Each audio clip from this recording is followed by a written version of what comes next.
Welcome to Blizzard Fire. We hope this video helps fire up your solution. You start by isolating the damaged run, remove adjacent trim to access clips and seams. Use a pry bar at clip locations, gently lever panels free. Why? To avoid bending intact panels.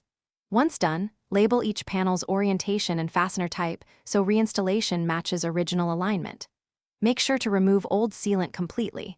This prevents trapped moisture later.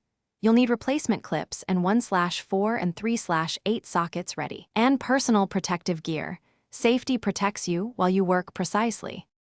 You now repair and swap panels. Start by assessing which panels are salvageable. Use a rubber mallet and wooden block to coax small dents back, because controlled force preserves profile.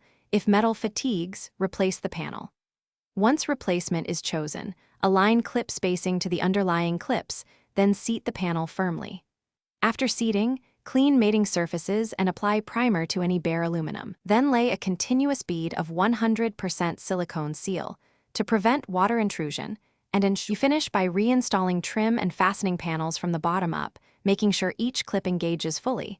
This prevents buckling under thermal movement.